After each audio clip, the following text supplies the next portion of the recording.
right, so we're talking about slope and rate of change. Just a reminder, I said this when I kind of went over the teaks with y'all, that slope and rate of change mean the same thing.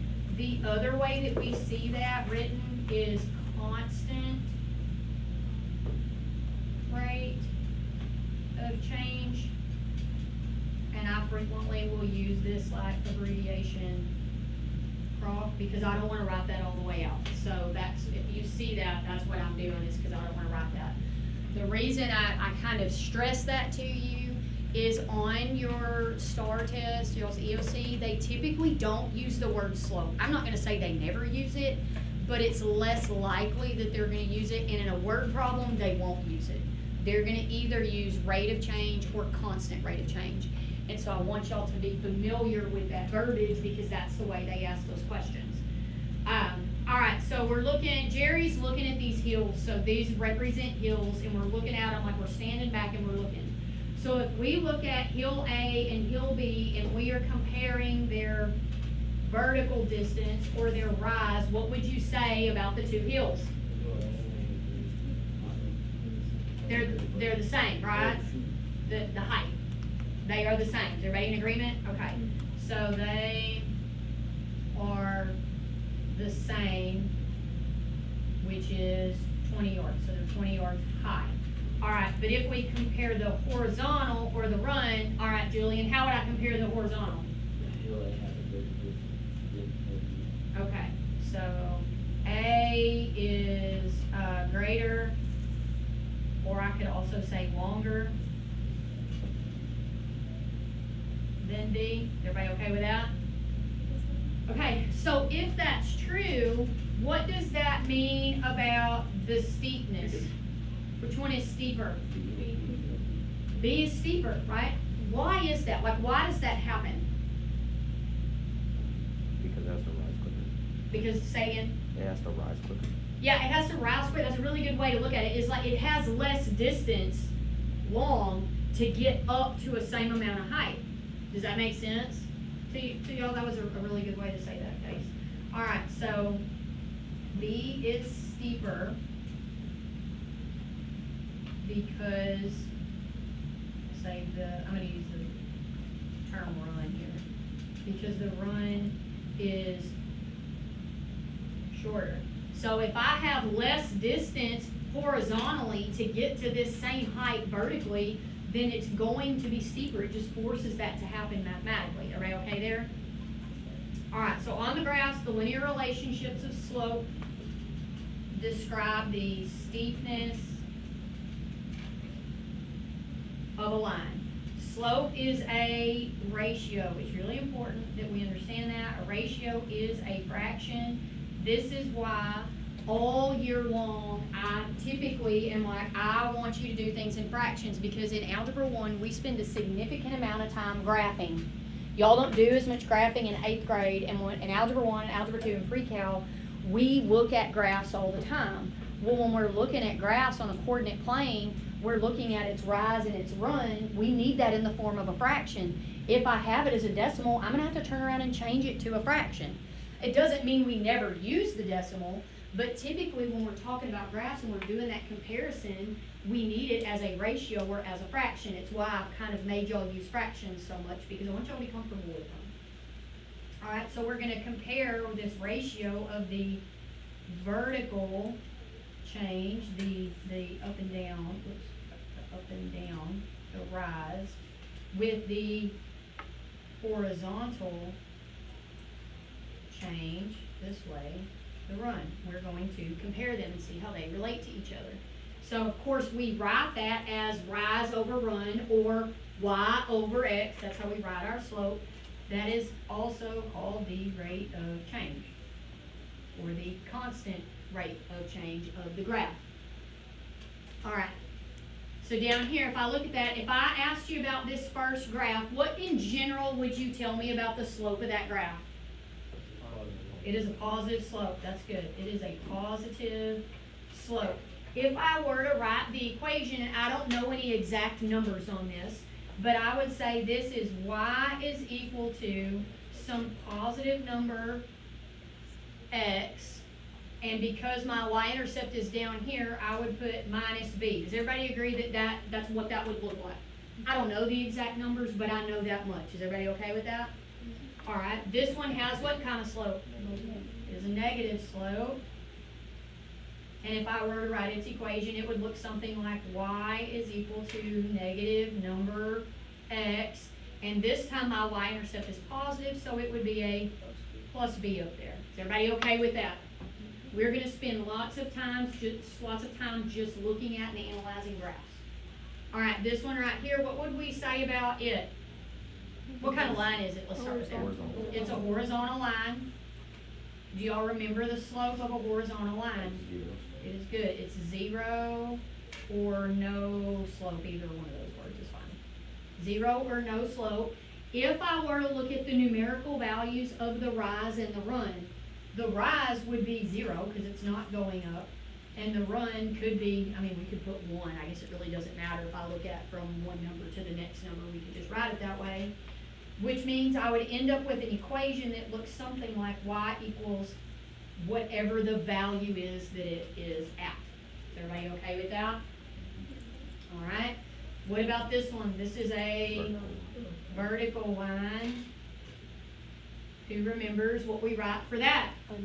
It is undefined. Why does it end up being undefined? Mathematically, what happens? If we were talking about rise and run. Does it have a rise? Let's say that. Does it? Does it rise? Yes. Infinitely. Does it run? No, which gives me this, which in my calculator, what happens? We get an error. It doesn't work. So this right here is not allowed to have this 0 in the denominator. Never, ever. If I were to think about what is the equation of that thing, that one looks like x equals some number. In this case, some negative number because it's on the left side of the axis line. So it would be x equals some negative number. That is not a function. Is everybody okay that it is not a function? You also can't graph that in your calculator. And I say that, that's actually not completely true because there is a way to graph it, but y'all don't know how to do that and you have to go in and make some changes in the settings. And by the time you do all that, you could just memorize the fact that you can't graph it and it's up and down. So it's way easier to deal with. So you can't, there's not an x equals button. There's a y equals button because we graph functions and it's not one. Is everybody okay there? All right. So now we're down here. All right. What I want you to do, we're going to look at this. The first graph in general, what would you tell me about it? It has a positive slope. Like I know that. Here's another thing I want you to do. Turn your paper this way. And I want you to make sure that we look, and I like to do this because it makes me happy. Look at intervals. We already had a situation this year where we had the wrong answer on something because the interval on the graph was not 1 and 1, right?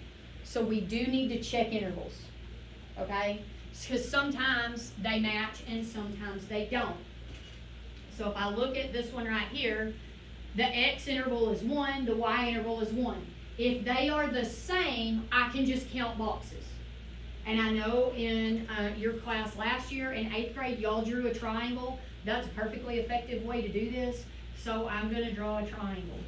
And they gave me points, so I'm going to use the points they gave me. So if I write my rise there, my rise is 2, my run is 3. So I have a slope of 2/3. Pretty straightforward.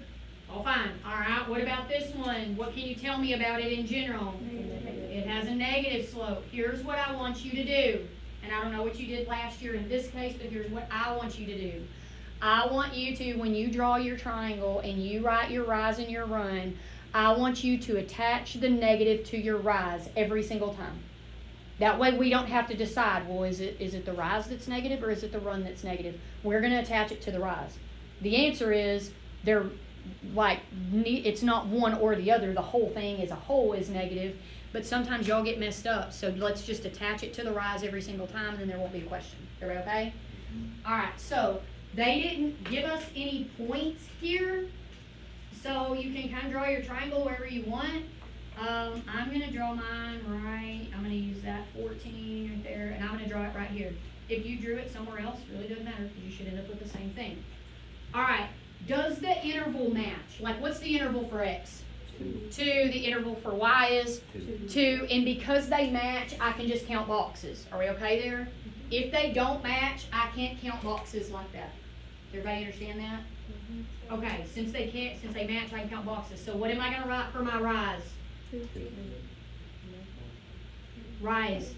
-2. Okay, -2. I'm gonna count boxes, so I'm gonna write it as -1. But you could write -2 because the value is -2. Are we okay there? What would you write for your run? Either 2 or 4, depending on how you wrote it, right? If we counted the value of the line, then I would have a rise of -2 and a run of +4. Yes? Which simplifies to -1/2. And we're going to write the slope as the simplified fraction. So I'm going to write it as what? -1/2. So if you count the value and you write it as -2/4, that's fine. Just simplify the fraction. Is everybody good there? Okay, here. What are we saying here? It's undefined. I wish there was a shortcut for that, but there's not. Like, you just have to write it out, because y'all know if there's a shortcut, I'd be right. All right, everybody okay there? All right, go back here. All right, Clark loads boxes of paper on pallet before shipping the item. The graph shows the linear relationship between the number of boxes and the copy paper and the weight of the pallet. Find the rate of change. You see that they didn't say slope, they said rate of change of the pallet with respect to the number of boxes. All right, so they gave us points here, so I'll go ahead and draw my triangle. Does my interval match? No. It does not. So this time, because it doesn't match, I have to write the value there. Is everybody okay? And if you want to always write the value, then just simplify the fraction, that's okay too. That's up to you. All right, so what would we have to write for the rise? 20. What are we writing for the run? 4. And so when I write that, 20/4 simplifies to 5. So I'm going to write it like this. 5 pounds, because that's my Y value, per box is my X value. So we're going to, when we have a real world problem, we do need to write that in terms of the labels for our X-axis and our Y-axis. Is everybody okay there? Okay. The next one, Lainey set up a lemonade stand. The graph below shows the amount of money in her register with respect to the number of customers Lainey has served. All right. So they didn't give me any points. I'm going to use the axis here with 6, it looks like. All right. So my intervals are both by 1s. All right. So what's my rise? What's my run? 4. Okay, and in this problem, if I look at my Y value, it's dollars, right? Okay, so because we're talking about money, we're going to go ahead and write the decimal. All right, okay, because it's money. And I know I hammer y'all all the time about fractions, and here I am saying write it in the decimal. But it's money. So 3/4 is equal to what decimal? 0.75. Okay, so again, and this said rate of change. I just want to make sure y'all understand. Y'all are going to see that over and over and over. All right, so I'm going to write it like this, like 0.75. Like I'm going to write it that way. If you write it as 75 cents, I'm okay with that too. But typically, you're going to see it this way. Just as a reminder, when we write something in terms of dollars like this, the dollar sign goes at the front. I don't know why people want to put a dollar sign back here, but that is not where it goes. Cents, yes, you can write it back there. Dollars, the dollar sign is always in the front. Okay, and I wouldn't be saying it if I hadn't seen it. So make sure we write it that way. So it's 75 cents per customer. So if your problem is about money and it's logical to change it to the decimal, then that is totally fine. Everybody okay with there? If we're talking raw numbers, I generally want the fraction. Everybody okay there? And if you're not sure, ask. All right, this one, the cold front hit Milwaukee, Wisconsin, and the graph shows the outside temperature with respect to the time passed in hours. Find the rate of change of the temperature. All right, so what do you know? Yeah, they're different intervals. What else do you see? It's negative. So we know we're going to have to deal with that. All right. So, yeah, they're different. I'm trying to find this. Looks like here. I can use this right here. and y'all might not draw the same triangle, I don't care. Alright, what's your rise? What are you writing there? -10, and your run? 3. I would probably just write it as -10, I'll put the 3 here, degrees Fahrenheit, and then on the bottom, I'd probably write it like this, per hour. If you wrote the hour down here with the 3, that's okay too, like. The reason I didn't change that one to a decimal is because 3 is a repeating decimal, and I don't wanna have to deal with that. So I'm just gonna write the fraction. If you wrote that as -3.3, if you did that, you would need to put the bar on it for the repeat. Everybody okay there? Alright, this one, Jacob hopes to read at least 4 pages every 5 minutes in his sci-fi book. The graph shows the rate at which he reads. Did he meet his goal? So the question is, did he meet his goal? And then why? So let's take a look. What would you say? Are the intervals the same? Okay, so looks like the first place that I can get a good point right there. Alright, what would you say for the rise? 3, and the run? I got 5. 5, okay. 3 and 5, if you rewrote it with the actual numerical values, you'd have 9 and 15, which simplifies to 3 to 5, so however you want to do that. Alright, so we've got 9 over 15, otherwise 3 over 5, which is the same. So 3 what? What does this represent? 3 pages every what? 5 minutes. Does he read his goal? Or sorry, meet his goal? No, he doesn't, because he wants to read what? 4, and he doesn't read 4, right? So we're gonna say no, he only reads 3 pages in 5 minutes. Everybody okay there? Alright, so we'll take a look at this next one. So we're trying to figure out which of these scenarios matches up to this graph. So before we read any of that, let's look at these graphs. What can you tell me about A? It's a negative slope. Alright, and B and C are both what? Positive, but what can you tell me about B? So this one's positive and this one's positive, but what can you tell me about B in relationship to C? B is steeper. Yes, they both start at the origin, but when I'm comparing, yes, B is steeper. So I'm gonna say B is steeper than C. Alright, so if I read through these, I'm saving $11 every 3 weeks. Is that gonna be a positive slope or a negative slope? Positive. I'm saving, so I would write that how? What fraction?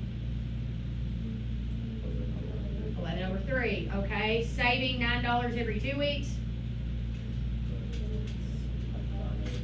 Okay, positive slope, 9 over 2. Alright, spending $7 every week. Negative, which would be technically -7 over 1 week, so I would just write that as -7. Alright, so which one of those can I already know which one it is? Yeah, I know A goes with this one right here, yes? Okay, so now I've got to compare 11 over 3 and 9 over 2. So to compare fractions, we need what? I need a common denominator, which I have 2 and 3, so the common denominator is going to be 6. Alright, so to get from 3 to 6, I would have to multiply by 2, which would give me 22. To get from 2 to 6, I would have to multiply by 3, which would give me 27. Okay, so which one of those is going to be steeper? Yeah, the 27. So this is going to be B, and this one has to be C. You could also have done the division there and gotten the decimal and compared that way. It doesn't really matter. Everybody okay there?